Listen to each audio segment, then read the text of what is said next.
কর্মক্ষেত্রে সুখের ছোঁয়া, মন খারাপ মানেই ছুটি? আসলেই কি সত্যি?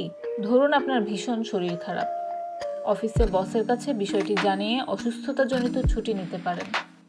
ওই দিন আর অফিস যাওয়ার তাড়া নেই, কিন্তু মন যদি ভীষণ খারাপ হয়, যদি এই পরিস্থিতিতে অফিসে যেতে ইচ্ছা না করে, তাহলে না, এই ক্ষেত্রে কোনো উপায় নেই। মন যতই খারাপ থাকুক না কেন, কর্মীদের অফিসে যেতেই হবে। এবার এই বিষয়ে কর্মীদের সুখবর দিয়েছে চীনের একটি প্রতিষ্ঠানটি বলেছে, মন খারাপ থাকলে কর্মীরা অফিস থেকে ছুটি নিতে পারবেন। চীনের হেনান প্রদেশের চেইন সুপারমার্কেট পাংডংলাই কর্মজীবনে ভারসাম্য বজায় রাখতে এই ঘোষণা দিয়েছে। সুপারমার্কেটের প্রতিষ্ঠাতা ও চেয়ারম্যান ইউ ডংলাই কর্মীদের উদ্দেশ্যে বলেছেন, মন খারাপের কারণে কর্মীরা চাইলে বার্ষিক ছুটির সঙ্গে অতিরিক্ত 10 দিনের ছুটি নিতে পারবেন। ডংলাই বলেছেন, আমি চাই প্রত্যেক কর্মীর স্বাধীনতা থাকুক। প্রত্যেকেরই এমন সময় আসে যখন তাদের মন খারাপ থাকে। আপনাদের যদি মন খারাপ থাকে, তাহলে কাজে আসার দরকার নেই।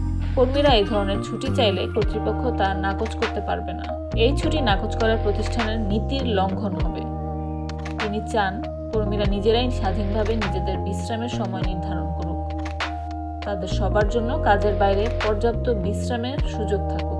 মন খারাপজনিত ছুটির এই ধারণাটি সামাজিক যোগাযোগের মাধ্যমে ভাইরাল হয়েছে।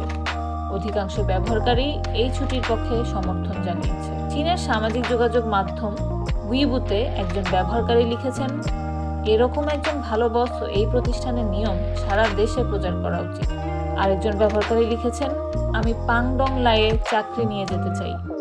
আমার ধারণা সেখানে আমি আনন্দ ও সম্মান পাব। চীনে কর্মক্ষেত্রে উদ্বেগ নিয়ে এক জরিপে বলা হয়েছে, চীনে 65%-এরও বেশি কর্মী কর্মক্ষেত্রে ক্লান্তি ও অসন্তুষ্ট বোধ করেন। অল্প মজুরি, জটিল আন্তঃব্যক্তিক সম্পর্ক এবং ওভারটাইম সংস্কৃতি কর্মক্ষেত্রে নেতিবাচক আবেগের প্রধান কারণ। ডংলাই এক বক্তব্যে কর্মীদের দীর্ঘ কর্মঘণ্টার সুপারিশ করায় চীনা কর্তাদের নিন্দা করেছিলেন। তিনি বলেছিলেন, কর্মীদেরও ওভারটাইম কাজ করা অনৈতিক এবং এটা সুযোগের অপব্যবহারও। ডংলাইয়ের প্রতিষ্ঠানে কর্মীদের জন্য কর্মঘণ্টা মাত্র 7 ঘন্টা। কর্মীরা সাপ্তাহিক ছুটি ছাড়াও বছরে 30 থেকে 40 দিনের বার্ষিক ছুটি ও চীনা নববর্ষে 5 দিনের ছুটি পেয়ে থাকেন। প্রতিষ্ঠানের ভবিষ্যৎ প্রসঙ্গে ডংলাই বলেন, আমরা বড় হতে চাই না, আমরা চাই কর্মীরা সুস্থ ও স্বাচ্ছন্দ্যময় জীবনযাপন করুক। পাংডংলাইয়ের দর্শন হলো স্বাধীনতা, ভালোবাসা।